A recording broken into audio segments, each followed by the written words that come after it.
This is not what I expected. I'm gonna die. I built a website to sell the teacups I love. The marketing plan is to start a YouTube channel. Take those teacups on peaceful, scenic journeys. Brew tea in the wild. Slow down. Enjoy the moment. Let the serenity of tea drinking speak for itself. So I picked my first destination, the Tianfu Greenway.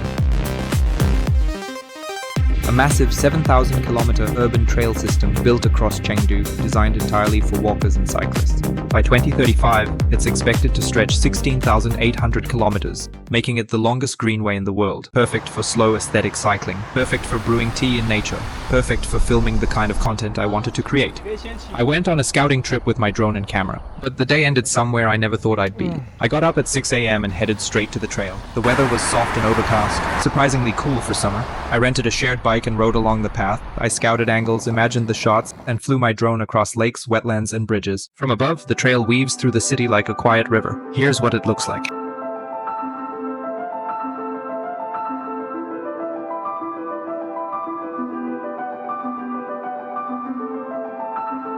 Chengdu, the capital of Sichuan province, is a megacity of over 21 million people. Nestled on a vast plain in southwest China, it's known worldwide as the hometown of giant pandas and the birthplace of fiery Sichuan cuisine. Sichuan, once called the land of abundance, earned its name from its fertile land, rich waterways, and deep agricultural roots. Tea, baijiu, salt, and shoe brocade have long carried its name beyond its borders. Here, tea isn't just a drink, it's a way of life. In quiet tea houses and mountain valleys, the rhythm of tea defines time itself. I wandered the greenway all morning, and just as hunger hit, I found a noodle stall that looked like it failed every health inspection imaginable. Naturally, I ordered a plate, and it was excellent. After lunch, I returned my shared bike, hopped on a tram, and headed home to rest. I planned to head out again later in the evening to capture the city after dark. In the evening, I headed out again and made my way to this massive bridge. I'd heard it cost over $90 million to build. So yeah, definitely worth getting some shots. I got closer and launched my drone right by the bridge. And it was beautiful. The bridge glowed with lights, casting golden reflections across the river, like stars scattered in the night. A gentle stream of people strolled quietly above. I sat by the water, letting the warm summer breeze wash over me, completely immersed in the stillness of the moment. Just then, something went wrong. My drone suddenly lost signal. It stopped responding to my controls. I could still see it. It wasn't far. But it was hovering above a crowd of people and the dark river below. My heart dropped. One wrong move, and it could crash into someone, into the water, or both. Hands sweating, eyes locked on the blinking lights. I tried to guide it down manually. Every second felt like a minute, and just as I managed to land it, the police showed up. 这里不让飞吗？哦，对不起，对不起，我不知道。你把那个，你把手一下，我来过去啊，登记个登记。我看那个地图上面说是大疆了，大疆上面他们没有更新的。So it turns out, this area was recently designated as a no-fly zone, a high-density public area with strict flight restrictions. But the GPS map on my DJI drone hadn't updated yet. 好多人都是不晓得，因为这里也挺漂亮的，确实。The police used a signal jammer on my drone. That's why I suddenly lost control. I explained everything on the spot. But still, I was asked to follow the police to the station. So, I'm walking home now.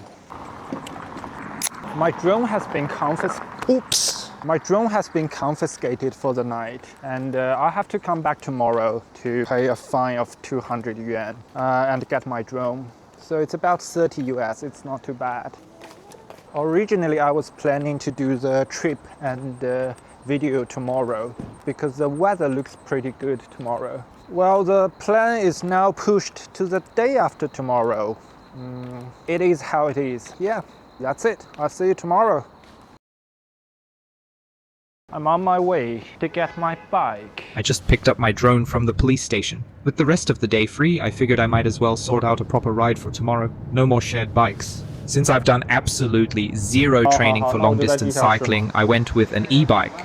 The bike rental guy told me this one puts out 200 watts and can go up to 70 kilometers on a full charge. Sounds perfect. I mounted my camera on the bike and set off toward home.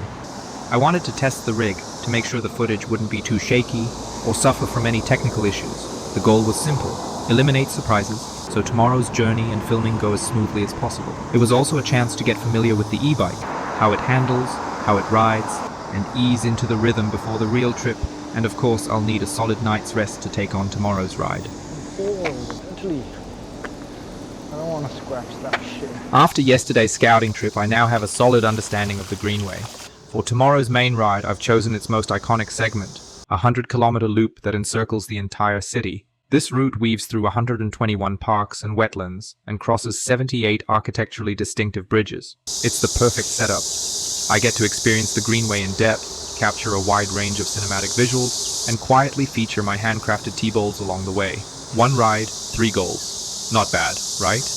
And with the help of my powerful e-bike, it should be a smooth and efficient journey.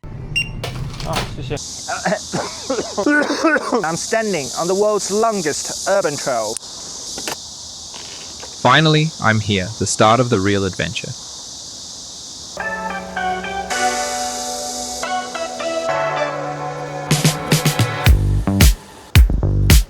Wow.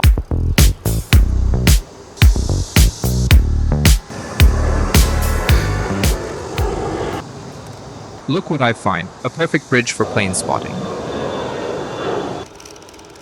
As I carried on, I also find the perfect spot for train spotting. That is a high-speed rail, traveling in low speed. I'm having a good time. I didn't actually set off until 8 a.m. because, well, I slept in a little.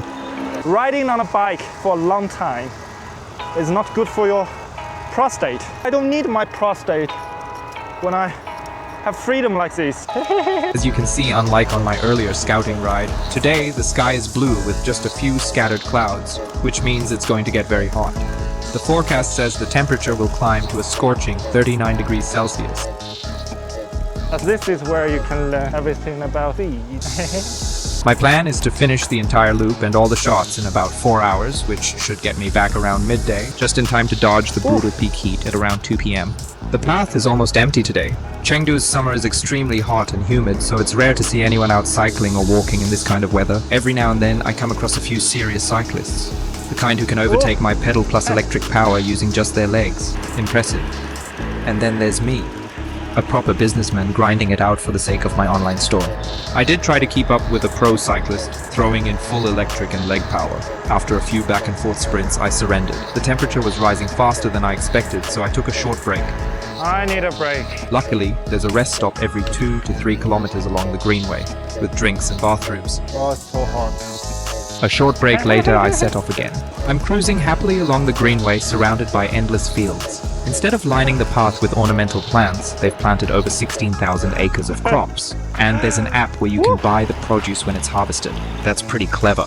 Chengdu sits on a vast plain, making the terrain exceptionally flat, ideal for cycling. All uphill stretches we encounter are bridges to bypass highways or rivers.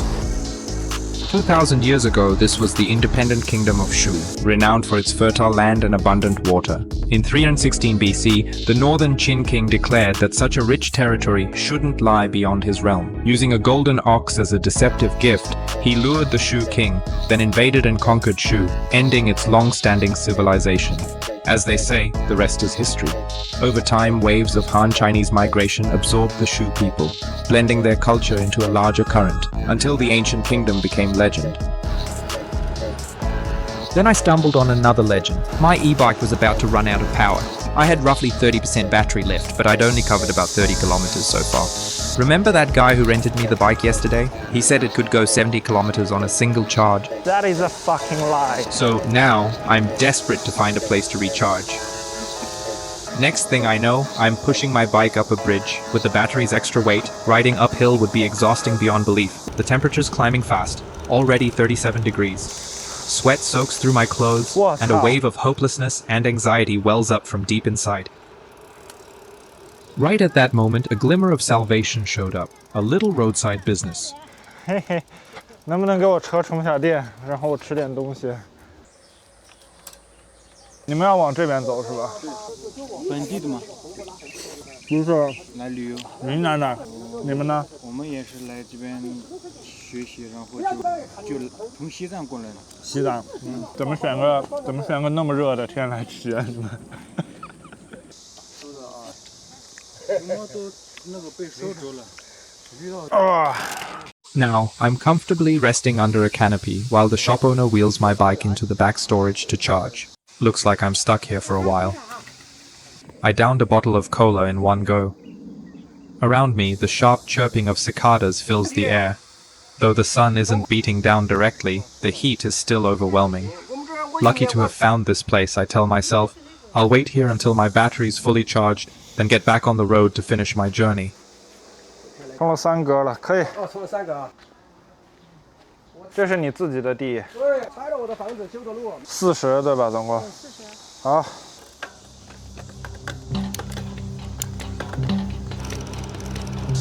But what I didn't expect was that by the time my bike had enough charge, it was already past noon, and the temperature had shot up to a blistering 38 degrees Celsius. Within minutes, the ride turned into pure torment. My god, the heat was unbearable. 我操！ Sweat poured off me like water, hot wind stung my eyes until I could barely keep them open, and my head felt heavy, dazed, and throbbing. A creeping fear set in. I might actually be on the verge of heat stroke. Suddenly, news reports about people dying from heat illness flashed through my mind, and my chest tightened with anxiety.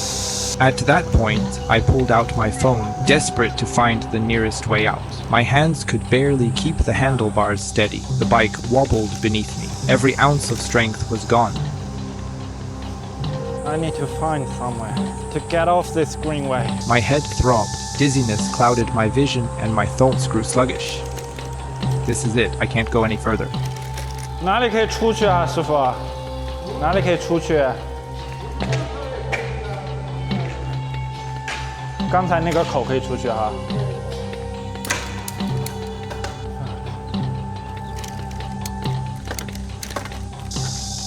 With the last bit of mental strength, I stumbled off the greenway and collapsed by the roadside, unable to move another step or even stand. I pulled out my phone and booked a van to haul my bike back to the rental shop.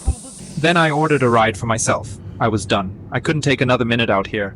All I could think about was water and air conditioning. Forget the teacups, the videos, the ride. None of it mattered anymore. Just water and aircon. And remember the whole point of this video? To sip tea outdoors and capture the beauty and serenity? I did get the shot.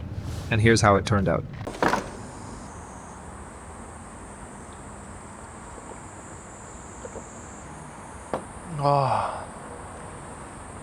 Serenity.